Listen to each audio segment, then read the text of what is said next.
شروع اللہ کے نام سے جو بڑا مہربان اور نہایت رحم کرنے والا ہے۔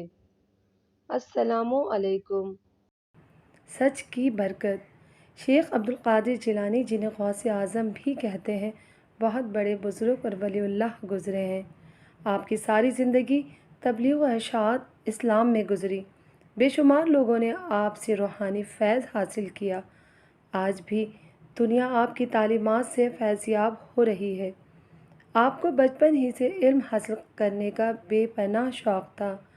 آپ نے ابتدائی تعلیم تو اپنے قصبے جیلان میں ہی حاصل کی، لیکن دین کی اعلیٰ تعلیم حاصل کرنے کے لیے بغداد جانا پڑتا تھا۔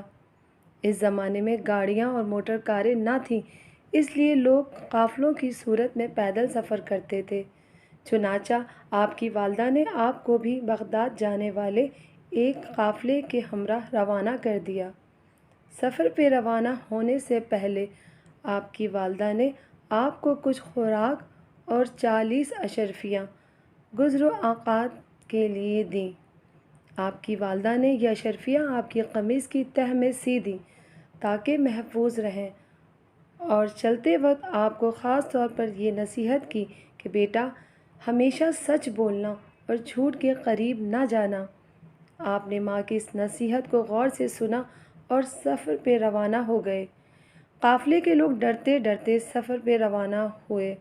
انہیں اس بات کا بھی خدشہ تھا کہ کہیں راستے میں ڈاکو قافلے پر حملہ نہ کر دیں، کیونکہ ان دنوں راستے غیر محفوظ تھے اور ڈاکو اکثر قافلوں کو لوٹ لیا کرتے تھے۔ آخر وہی ہوا جس بات کا ڈر تھا۔ قافلے نے ابھی سفر کی 2 منزلیں ہی طے کی تھیں کہ ڈاکوؤں کے ایک گروہ نے رات کی تاریکی میں اس پر حملہ کر دیا۔ تمام قافلے میں افراتفری اور بھگدڑ مچ گئی اور ڈاکوؤں نے اہل قافلہ کو خوب لوٹا۔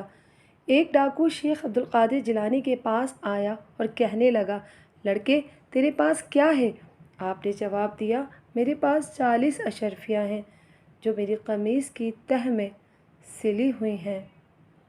ڈاکو نے آپ کی اس بات کو مذاق سمجھا اور ہنستا ہوا آگے گزر گیا۔ اتنے میں ایک اور ڈاکو آپ کے پاس آیا اور وہی سوال کیا۔ آپ نے پھر وہی جواب دیا۔ وہ ڈاکو یہ جواب سن کر حیران ہوا اور آپ کو پکڑ کر اپنے سردار کے پاس لے گیا۔ ڈاکو کے سردار نے تعجب سے آپ کو دیکھا اور پوچھا، لڑکے، سچ مچ بتا، تیرے پاس کیا ہے؟ آپ نے وہی بات دہرائی۔ آپ کی یہ بات سن کر سردار کی حیرت کی انتہا نہ رہی۔ آپ نے اپنی قمیص کی تہ کو کھولا تو پوری 40 اشرفیاں زمین پر گر پڑیں۔ اشرفیاں دیکھ کر سردار کی آنکھیں حیرت سے کھلی کی کھلی رہ گئیں۔ اس نے آپ سے مخاطب ہو کر کہا، لڑکے، تو نے سچ بول کر اپنا راز کیوں فاش کر دیا؟ حالانکہ تو آسانی سے اپنی اشرفیاں بچا سکتا تھا۔ آپ نے جواب دیا، میری ماں نے مجھے نصیحت کی تھی، بیٹا، ہمیشہ سچ بولنا۔ میں نے اپنی ماں کی نصیحت پہ عمل کیا ہے۔ آپ کا یہ جواب سن کر سردار اس قدر متاثر ہوا کہ بے ساختہ اس کی آنکھوں میں آنسو آ گئے۔ وہ سوچنے لگا، ایک طرف یہ لڑکا ہے جسے اپنی ماں کی نصیحت کا اس قدر خیال ہے، اور دوسری طرف میں ہوں، اپنے مالک حقیقی کے احکام سے غافل ہو کر بے گناہ لوگوں کو لوٹتا ہوں۔ اس کے دل سے غفلت کا پردہ دور ہو گیا۔ اس نے توبہ کر لی اور قافلے کا لوٹا ہوا مال واپس کر دیا۔